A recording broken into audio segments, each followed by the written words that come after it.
we spoke about commitment and trying to be a better version of yourself. And in a Christian context, to try to be more Christ-like. And that's a daily challenge, each and every day. A weekly challenge, a monthly challenge, a yearly challenge. It's something that underpins your life. And I think then that commitment to try to be a better version of myself in the workplace, or to better myself in the workplace, is similar then to my personal life. I want to try to be more Christ-like in how I live my life. Now, how do you deal with imposter syndrome? Yeah, that was really embarrassing. I think the other ones maybe later in life, probably better for like a late night version of a podcast. Maybe not in this podcast.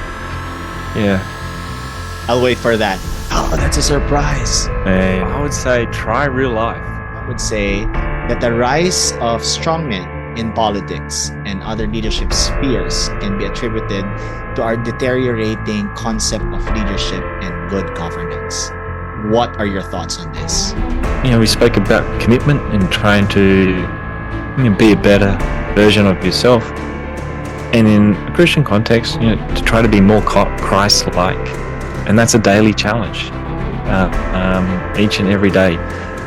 A weekly challenge, a monthly challenge, a yearly challenge is something that underpins your life.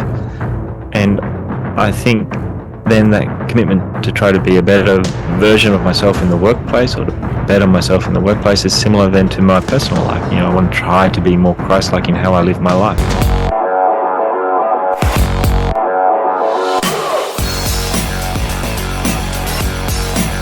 Hello, everyone, and thank you for tuning into the War Room Podcast. I'm Alvin Gutierrez, and I'm your host for this podcast. This is part 2 of a 2-part episode series on deconstructing authentic leadership, deactivating socials, and discovering your purpose. Also, a quick note, this is a video cast, so you can check out the video version of this podcast on Spotify and YouTube. And so without further ado, let us go to the war room. All right, now we go to the fourth key aspect of authentic leadership. And as we mentioned a while ago, it is all about discipline. According to some studies on development of leaders, one of the most challenging things or values for leaders is consistency or discipline. It's so easy to begin something, but to sustain or to maintain it is another story. Can you share to us some tips on how you can be consistent or disciplined as a leader? Discipline. Oh, it's something I confess, even I struggle with far too often for my liking. I think you need to really focus on the small things, everyday decisions, and start there. Try to break down the tasks, keep track of them, and continually revise them. One of the things I do in my day, it may help others, may not, but I try to allocate time to different tasks that I have to do. Now, some of those may be work tasks.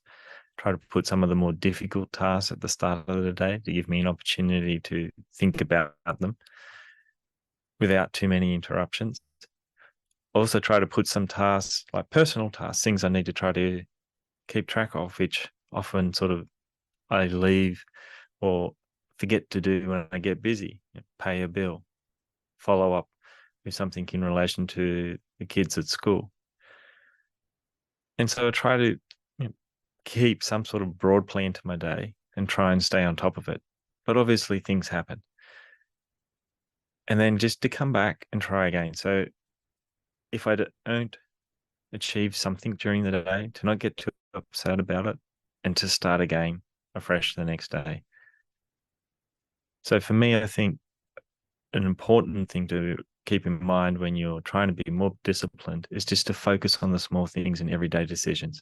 And then over time, they will compound. All right. So one of the things that is perceived to be a deterrent to having a disciplined life would be your personal desires. So how do we use our desires in order to live a disciplined life? Well, I should say this is probably more personal responses here, but I think you need to reflect on them and act on the good ones. You have to balance your motivations, remind yourself of your values, and try not to focus too much on immediate results or recognition in the workplace. You need to stay grounded. And I think here, maintaining friendships from different stages in your life can be helpful. They help remind you who you are, or what you said about, or why you originally got into something. Or they can give you good advice as you try and navigate your way through what's going on at work and some of the challenges you're having and how you're trying to approach them, or where you think you might be heading with your, the next job or the things that you're working towards. So, reflect on them, act on the good ones, and try to keep a good sense of yourself in terms of your desires by keeping in touch with people who have a really good understanding of you. Awesome. Now we're down to the last key aspect, which is mission driven. Now, when it comes to the topic about failures, we often hear in some leadership or motivational books and resources about failing forward. And we all agree that the said concept is encouraging and moving at the same time. In your view, how does failing forward foster discipline for leaders? Yeah, it's a really good point. I think with failing forward, it's a way to give some structure to trying to take some risk. So you have the courage then to take sort of a calculated or an evaluated risk, or something that's not necessarily straightforward. It might be a bit new. And then you go off and you set about it. And so you haven't invested necessarily too much of your time or your resources or your effort. Then as you go along, you evaluate and you take responsibility for the outcome. And you try to do that, in a relatively quick time frame and learn valuable lessons from what happened and then act on them. And sometimes that means moving on quickly, saying, look, it seemed like a good idea. You put a lot of time and effort into it, ran into some roadblocks, and basically came to the conclusion there must be a better way to do this. So we're going to move on for it. And you learn those lessons. And then some of the lessons there you can carry forward into other initiatives or projects. So for me, I think it's a really good idea and something to try to keep in mind, particularly when you're trying to do something which is a little bit different or a little bit new. So you try and think about it, scope it out, and say, okay, I'm going to try this. And if it doesn't work out, that's okay. I'm going to try to figure out why quickly, learn valuable lessons, and try to carry them forward into what I'm going to focus on next. Right. And since we are on topic about failures, interestingly, you introduced me just early this year to The Slow Horses, which is a spy thriller television series on Apple TV, and I've finished the whole series on one go. It is based on a Slough House series of novels by Mick Herron. Slough House is an administrative purgatory for MI5 service rejects who have been bungled their job but have not been sacked. Those consigned there, known as the slow horses, quote and unquote, they're expected to endure dull, paper pushing tasks along with the occasional mental abuse from their miserable boss, Jackson Lamb, who expects them to quit out of boredom or frustration. In short, life in Slough House is defined by drudgery. I like that it is a story of redemption. Now, in terms of being mission driven, how do you redeem yourself after a series of failure?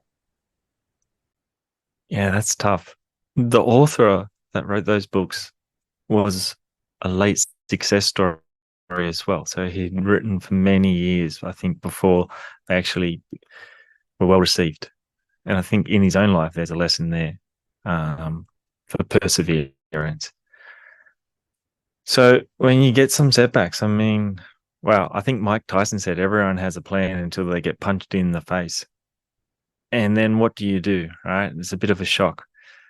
Things didn't go to plan, you know, and that's tough. I think there's a few things in authentic leadership which may help here. And we've mentioned it before, but self-awareness I think is very important. Sometimes you need to think about why things didn't quite go the way that you hoped, and it's important then to ask yourself why and reflect on those. And maybe that requires, you know, sharing some of your experiences with a mentor or a colleague. And there may be some hard lessons to learn there. It often may require some humility. And I think that comes through in the Slow Horses series. You know, some of the lessons they have to learn about themselves or their personalities or the decisions they made, you know, require some humility. And for them to sort of recognize that there may be some things they need to change. And you touched on purpose. And I think that's really important as well, because you're going to need to pick yourself up and refocus and re-go again, you know, and to persevere. And then what motivates you, again, I think is really important here. And there's different motivations which, you know, may immediately spring to mind, but they may not necessarily be the best to act on. So trying to prove someone wrong, you know, can be a motivator. But how long will it last? You know, will it build meaningful, lasting relationships or outcomes in a workplace? So again, you know, you have to think about your purpose and you try to go about it in an authentic way. But you also, I think, sometimes have to sort of reflect on those and try and, you know, get some clarity about what it is that's really motivating you and what is authentic really to you and will be helpful to you to try to achieve the longer term goals that you've set for yourself. All right. You studied economics, and there's that Mhm. concept of a sunken cost fallacy whereby a person is reluctant to abandon a strategy or course of action because they have invested heavily in it, even it's clear that abandonment would be more beneficial. How do you know when it's the time to get off the proverbial dead horse or still continue to pursue a mission? Yeah, again, wow. When you, it's going to differ for different people. Like, so maybe again, I just give it some personal context and think of myself. You know, there has been occasions like when I moved away from private practice that I did think, you know, is this the right decision? So I have invested so much time and effort to get here. 6 years at university, professional training, paralegaling, working in a large firm, then settling in a group, moving overseas and working in a larger firm. And it sort of gets to a point where I had, you know, this restlessness that I thought, I'm not sure this is really what I want to do. And this is not necessarily authentically me. So you recall I spoke earlier about one of the partners in a law firm that I worked for that I had a lot of time and respect for. And that moment about where he was cutting newspaper clippings, you know, for his child. I didn't have any children at the time and I wasn't married, but I had come from a large family. It was a very different experience to my childhood. And it did make me think that if one day if I had was fortunate enough to have any children, would that be how I wanted to be able to maintain some sort of connection with my children? And the answer to that was no. And there were other sort of questions there as well, not just based on family and time, but also the purpose of the work. And I was sort of getting a bit more restless and thinking, you know, there's things here which I think I can do with the experience I have, the skills that I have, and perhaps apply them in a different way. And that was the first time I'd stepped outside of legal practice. And that was an important decision for me. But that involved leaving behind at the time years of work and effort. And I had got to the point where this partner that I was working for, I think, was interested to know whether or not I was really committed to try to make a run for partnership. I think he called it the submarine years. And by that, he meant you put your head down and you work and you work and you work and you hope that in a few years' time you come up and you're a partner. And so for me, it was an important decision and I needed to reflect on it and think through it. And I think with the benefit of hindsight, I'd like to think I made the right decision in leaving legal practice at that time. And it left, a lot of work that I had done to get to that point, and a bit of a step into the unknown and to try something completely different. And so I think for people, it's going to mean different things, and they're going to need to step back and think about, what is it that really motivates them? What is it that they really want to try to achieve? And to have some self-awareness and perhaps some courage, and to have hope. And this is again a bit more of a personal perspective, but that to try to keep positive in those moments. They can be a struggle, and there can be occasions there with reconnecting with a mentor or a colleague or a friend, who has shared your journey, can help to bring some perspective, to remind you of all that you have achieved and where in the bigger picture of your life this may fit. And particularly if those moments, may involve some failure, you hit a roadblock.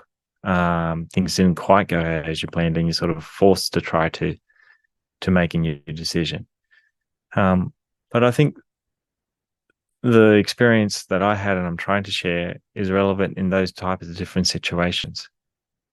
Starting to think about what really motivates me, what I really would like to try to achieve, what's really authentically me, and then to try to bring some clarity around that and have the courage to let go of things and to pursue new opportunities and to see them as that, as an opportunity in the larger context of your life. All right. So now, before we end with our episode, I would like to help also our audience, which are young and emerging leaders. And I have compiled some of their issues nowadays. And I would like to know about what authentic leadership would say about these issues and how you could help them solve through the structure of authentic leadership. So let me begin by the first issue, which is the imposter syndrome. At some point of one's development or improvement, there's a feeling of missing your old self, as it is the easiest and most familiar. Most of the leaders who are aware of their past version of themselves get into a phase of what they call the imposter syndrome, as opposed to the Dunning-Kruger effect. By definition, imposter syndrome is the condition of feeling anxious and not experiencing success internally, despite being high performing in external objective ways. In short, that nagging feeling of being a fraud. Now, how do you deal with imposter syndrome? And do you have any suggestions on how to combat the imposter syndrome for leaders who may have some doubts on themselves? So I think, again, self-awareness can help here. Recognizing how you're feeling can lead to positive action. Speak to others. A mentor may be a good option. You need positive affirmation, and you can reaffirm what you have achieved yourself. Remind you of all the work and achievements that have brought you to this point. List them, write them down. Reflect on what you have done. A practical situation may be to post them around your computer screen. So the next time you're in a teleconference and you find yourself in that moment where you might not speak up because you don't feel like you belong, or you're an imposter in this particular environment, and they can provide you with a positive affirmation of which then you have more confidence to proceed. Another thing then is, if this, you're feeling stressed, then to make sure in those moments you're in the right state of mind and presenting yourself as best you can be, is to think about those things which help generally manage stress, whether it's eating well, exercising regularly, trying to get good sleep, maybe listening to music, mindfulness, whatever it may be that helps you generally manage stress. I think could also have a positive impact on people who experience imposter syndrome. But I think the key is, if you can recognize it, and to try to obtain some positive affirmation of all that you've done and how hard you've worked to put yourself in those situations, and to try then to see them as an opportunity. Right. Have you heard about quiet desperation? I have, but I think would be helpful for me and maybe some of your listeners as well, is if you could give us a bit more about what it is and why it's an issue. Okay, so it came from Henry David Thoreau's quote. He said that the mass of men lead lives of quiet desperation. And his observation was that most people live an empty life caused by unfulfilling work, lack of leisure time, and misplaced values, particularly on money, possessions, and accolades. Now, Thoreau claimed that the value we attach to possessions, money, and status is wrong. Now, could you give us some advice on how we could stand up against the lures of power and firmly live based on our values and principles? So I think there's a few points here that I'd like to mention. I may start with just a situation in my own life. So I recall when our third child arrived, our eldest child had not yet turned 4. So we had 3 under 4. And, and life was tough. I was working and the job appeared to be heading towards a little bit of a dead end. There wasn't really much chance of a promotion. The government agency that I was working in was sort of, at the time, was going sort of through a restructure, and I really couldn't see a longer term future there, even though I was enjoying the work.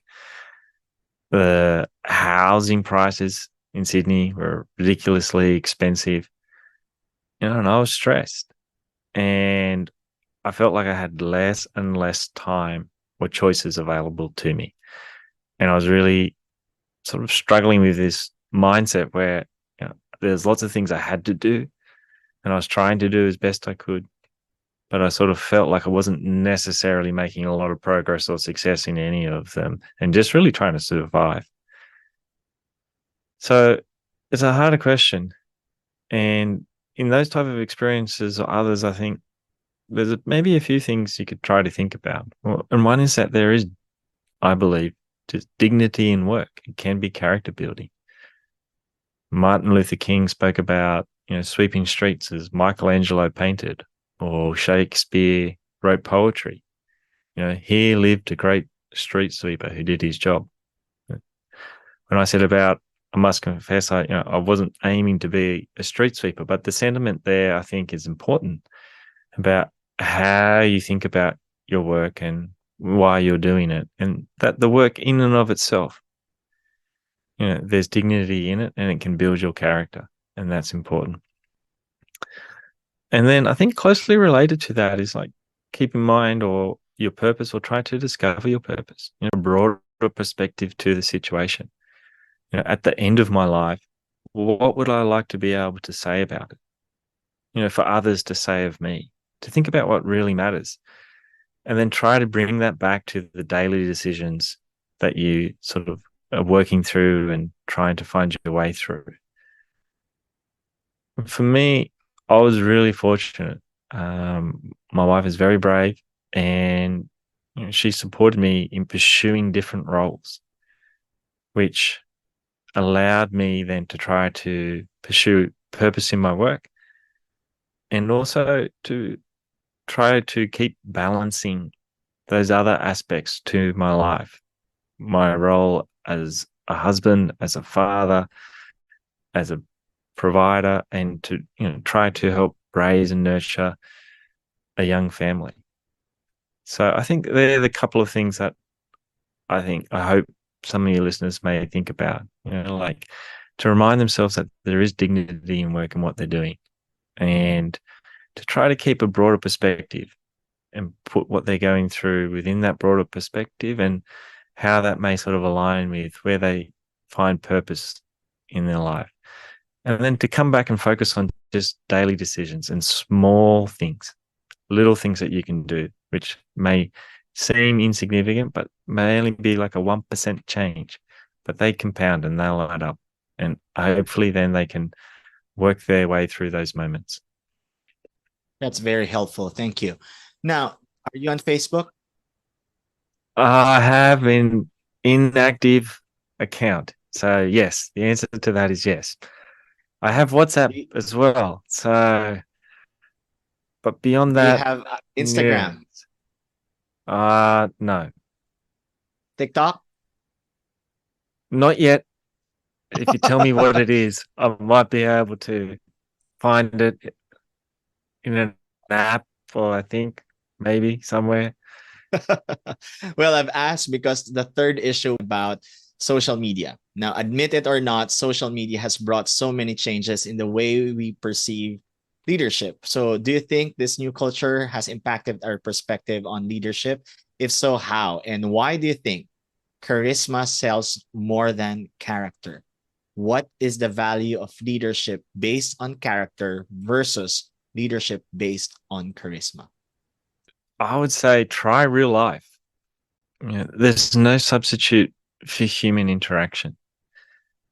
So social media is tremendously powerful and tremendously important and empowering and useful in their everyday lives, in business, in workplaces, in maintaining connectivity. But I still see it as a means of communication and not necessarily an end in itself. So you still have to think about what it is that you're trying to achieve with that social media. And it may be, providing a positive image, and that has a good impact. But then, you need to step through that and think that also, is that the best use of my time? Curating a post which gets 100 likes, or taking the time to talk at length to a close friend about a difficulty they're having, or me, sharing some of the challenges I'm having, either in the workplace or some of the other aspects of my life. And so I think there's no substitute for human interaction. And so for leaders and people who are using and engaging in social media, like, I must admit, I'm one of those people that you were referring to at the start of the conversation. I think I read a newspaper article that said, the only people that use Facebook are grandparents and perverts. I think that was what they said. I don't think I'm either of those, but um, it's not widely used, and I accept that. And I don't use a lot of social media. But my point is more about, think about why you're using it, and it's not an end, or shouldn't be an end in itself. It's an incredibly powerful tool. I think, how do I use this? How does it align with the type of leadership that I would like to pursue, the type of work that I would like to do, and the type of impact that it has? And just keep in mind, every now and then, that there's no substitute for human interaction. So, should we delete our accounts now? Oh, no, not at all. I think I need to go and discover what TikTok is. So You don't want to go there, brother. You don't want to go there. I know that you've also worked in the government, and politics is also one of your interests. So, we're going to talk about strongmen. I think you would agree with me that there's a gradual decline in that kind of leadership, which is characterized by genuineness and reliability. That type of leadership, which is not based on trends or popularity. Some would say that the rise of strongmen in politics and other leadership spheres can be attributed to our deteriorating concept of leadership and good governance. What are your thoughts on this? I think strongmen are incredibly effective communicators. And there's a certain type of authenticity to them, often with strong appeal to human nature. And I can understand the appeal, particularly if you are disillusioned in politics or in governments, and you feel there's a lack of trust in your politicians or the governments that are representing you.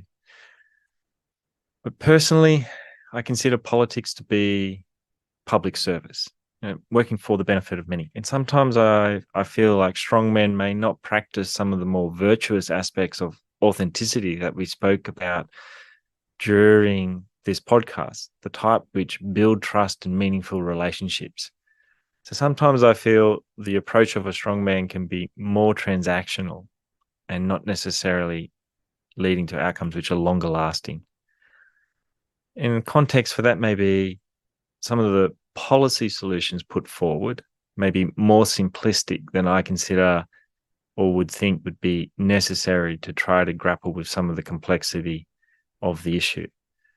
So it's just my personal political view, but I think sometimes politics may be a bit better with a few not so strong men or women involved to balance out the conversations. Do you like strong men?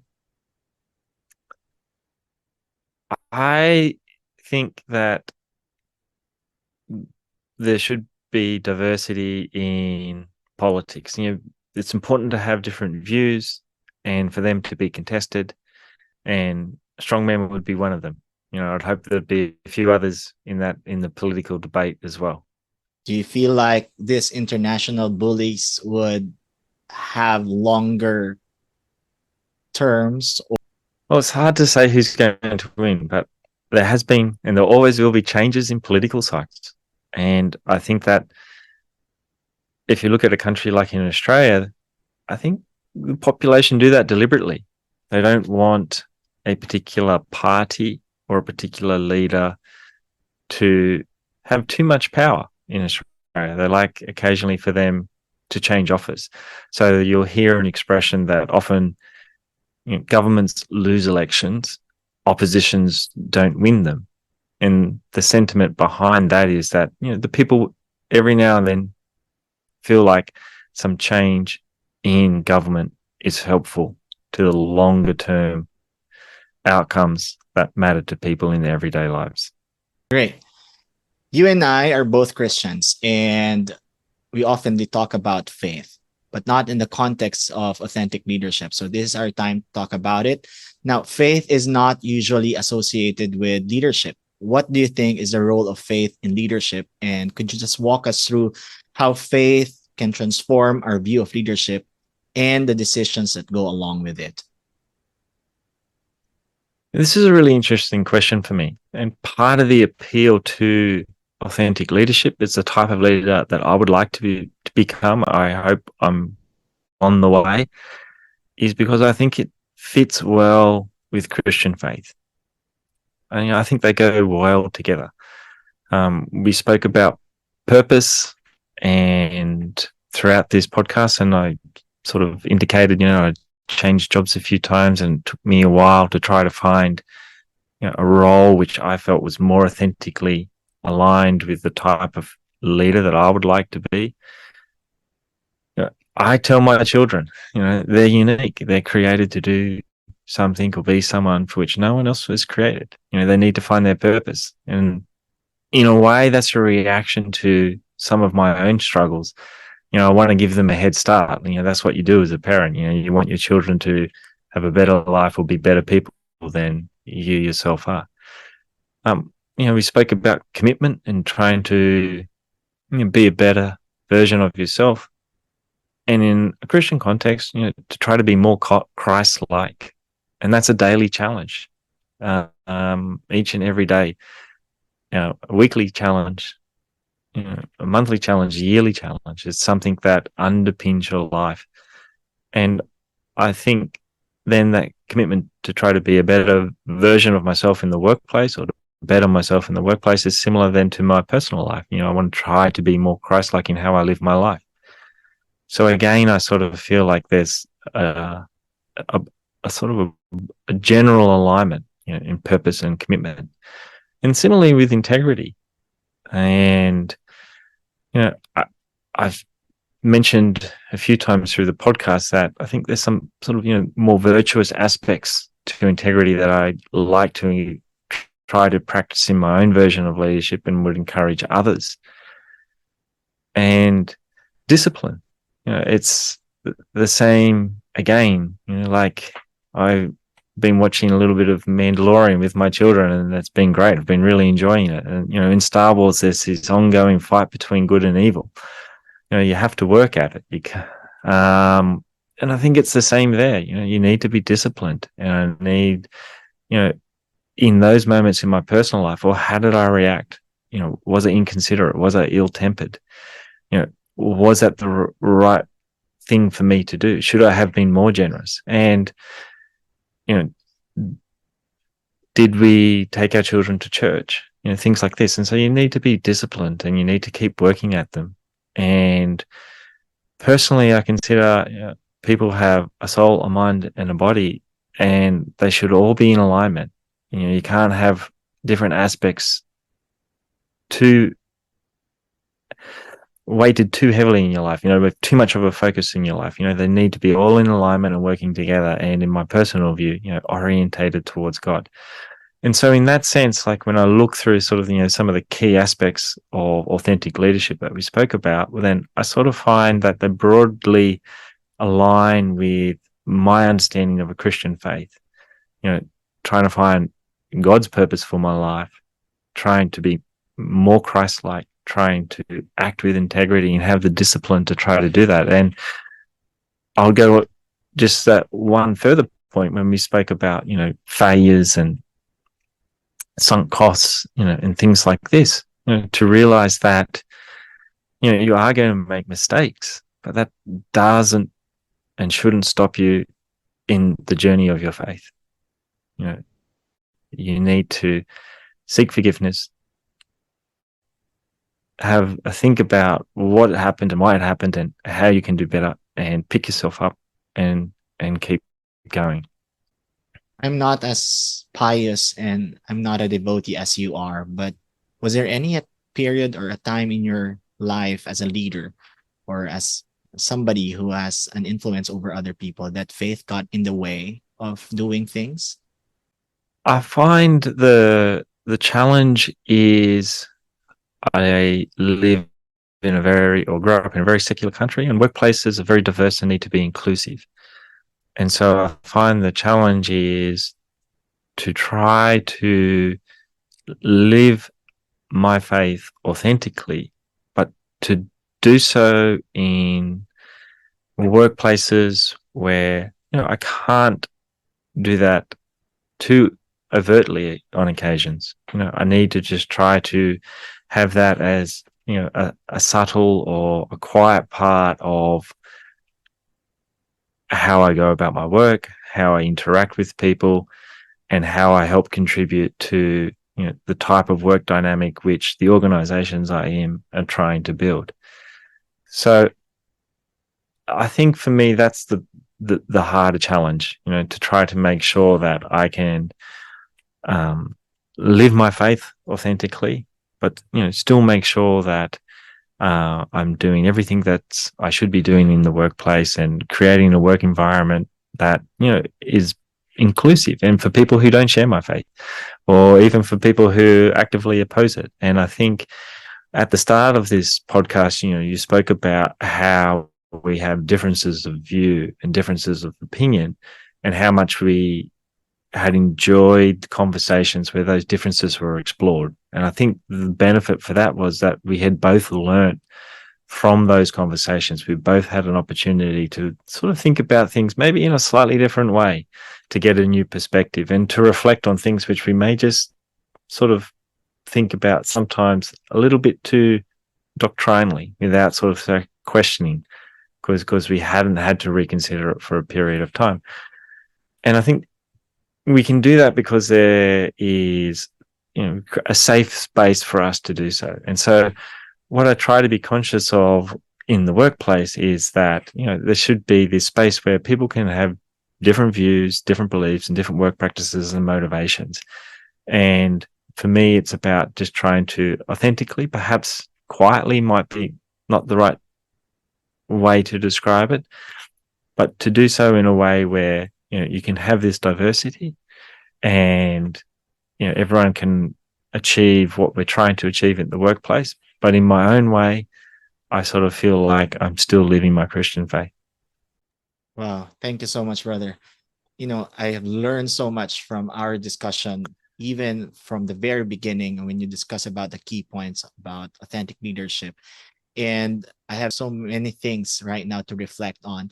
But as we discuss those several key points on authentic leadership, if you're going to leave one key point to our audience to summarize our discussion on authentic leadership, what would that be? And be working towards a purpose.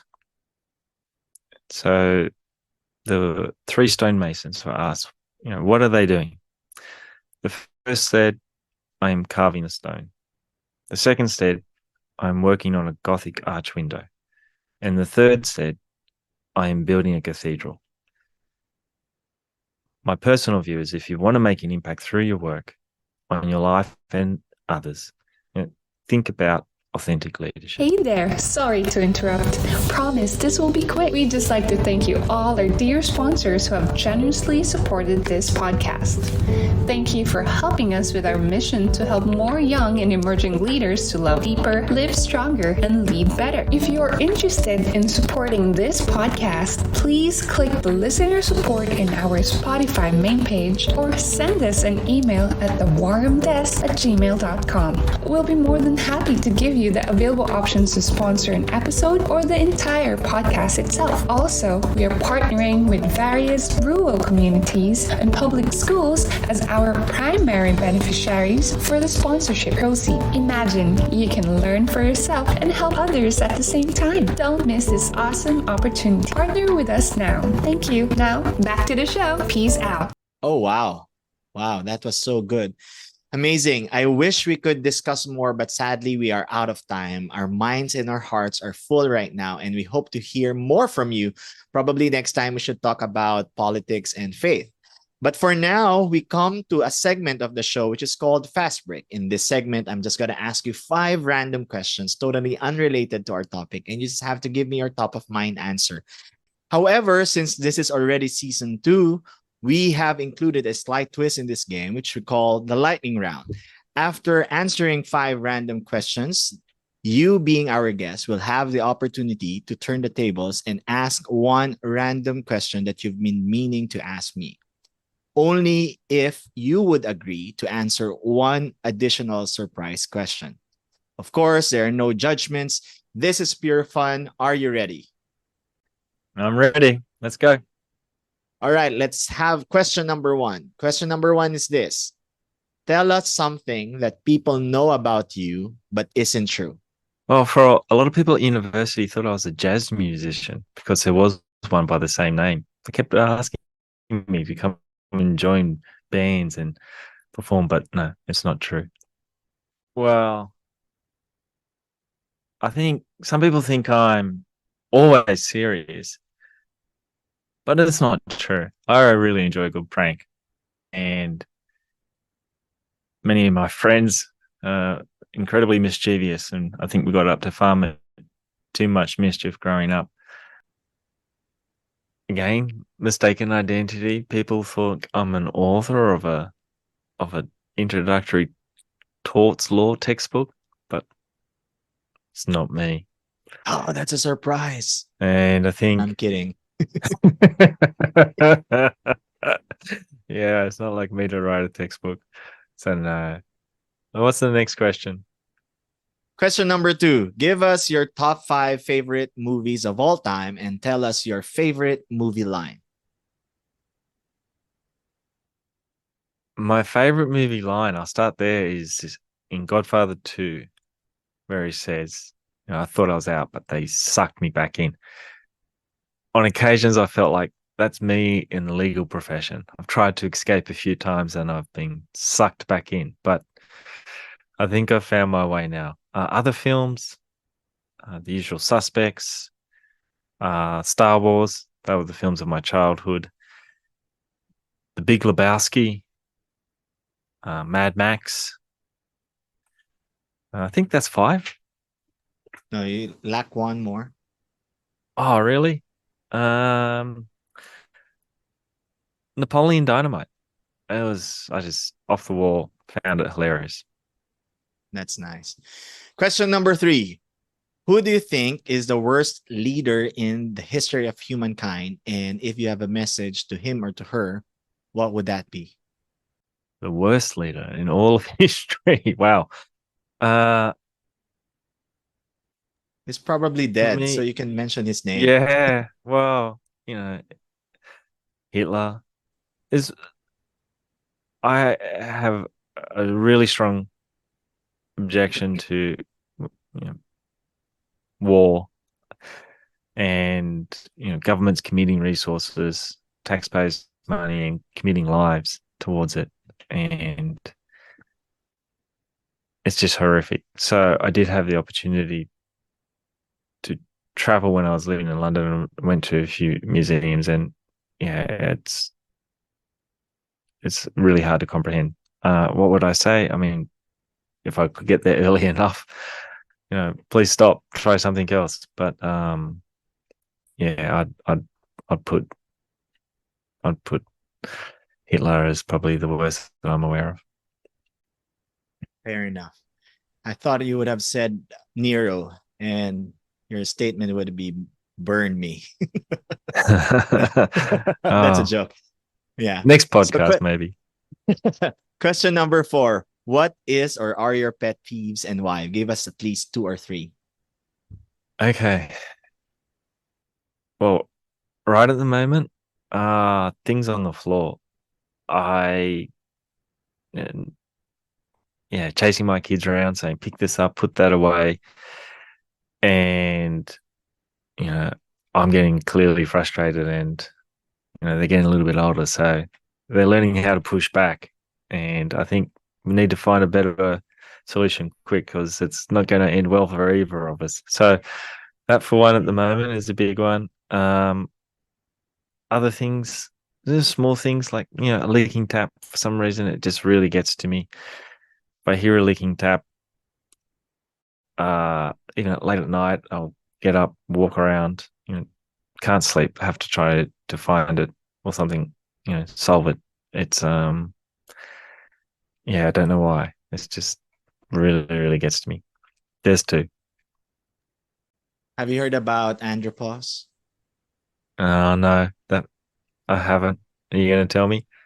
I think you should look at that up via Google. Okay, I will. Last but Along not with the TikTok. least, last but not the least, name top 5 of your favorite songs in one sentence, and what does it say about you? Songs. AC/DC Thunderstruck. Mhm. Cliche, I'm Australian. That's one thing it says about me.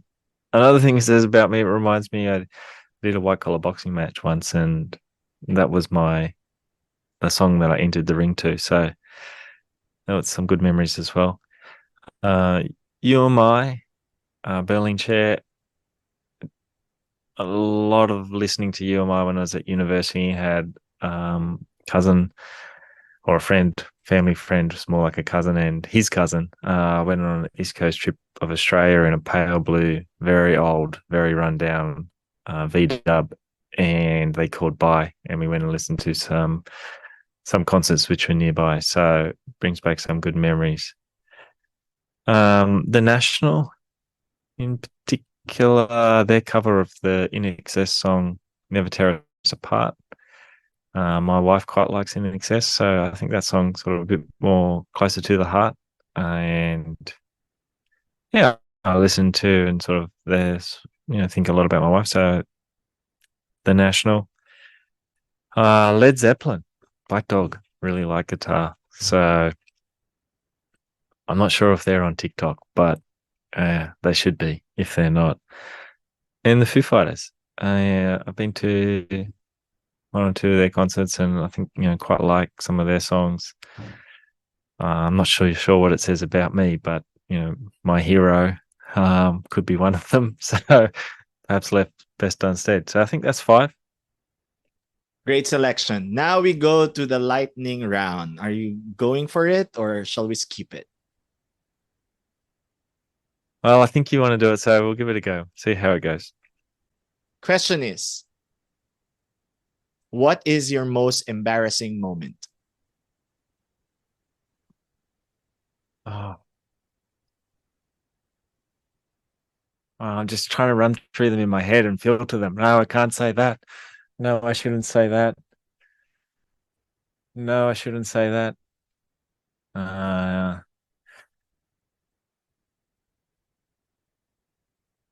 In primary school, I wet my pants in class, and it was because I didn't want to go. The teacher said we couldn't go to the bathroom because kids were abusing the right to go to the bathroom. So I was determined not to go to the bathroom. And then I wet my pants, and then I didn't know what to do and panicked. So I put my hand up and got the teacher's attention and called him over. And so I said, I really need to go to the bathroom. And he handled it really well. He come up with an excuse for the whole class to do a special assignment outside the classroom and asked me to stay behind. So he handled it really well. But yeah, that was really embarrassing. I think the other ones maybe later in life probably better for like a late night version of a podcast. Maybe maybe not in this podcast. Yeah. I'll wait for that. Okay. Anyway, now it's your turn to ask one question to me. Oh, sure. So I mean, earlier we spoke about, or we touched on politics and some of the different types of leadership styles in politics. So what I was interested in is your views then of a strong man and in politics, so-called strongman, and if you voted for one. Okay. You love this. You love this part. You love to destroy me. You said I could ask any question, right? So No, it's okay. Let me put it this way. Yes, I did vote for two, not one strongman. And my views about strongmen is this. It depends on the political landscape of a country. In the Philippines, we have had several kinds of leaders, all from one spectrum to another, one range to another. And it has been proven at some point and at some degree that there is a certain kind of leadership which Filipinos, most of the Filipinos, would have had much impact in their lives.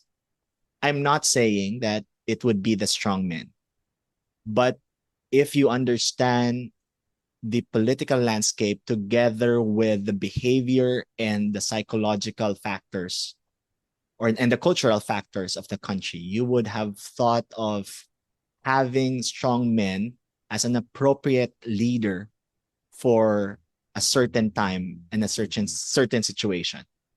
And that's why I voted for them. Philippines needed more leaders who have political will and who are strong-willed at that. And I think more of the strong men who are rising up as, part of the mainstream politics would be qualified enough and would be able to prove themselves whether they could help the country and its people. Now, this is not to say that I'm saying that heroes in this story would have been all the strong men. I'm not saying that, because also there is this restriction. You and I would know that there would be terms for any leader, particularly for a president. And it's not enough for you to make those changes for 6 years. It's not enough to judge a certain person for the entirety of his leadership style for 6 years. There should be continuity. There should be, at some point, a level of stability. And it would just take effect if there would be unity at some point with the leaders that you are putting into the positions. And hence, that's why I voted for two strong men, because I believe that both of them have the same goals. Both of them believe the same thing. And if there would be continuity, and if possible, we could see in our lifetime the effects of what they have decided during their terms, then we would know whether they are really the right people or they are the strong men that as we perceive to be. In short, history will judge us at the end of the day. So that for me is the reason why I voted for strongmen and not for anything else. Did I answer your question? yeah, it's a good answer. It's very comprehensive. I hope I still have followers after this. I'm sure you will. I'm sure you will. Now, before we end the show, I'd just like to ask you one more question to conclude this episode and to stir up the minds and the hearts of our viewers and listeners.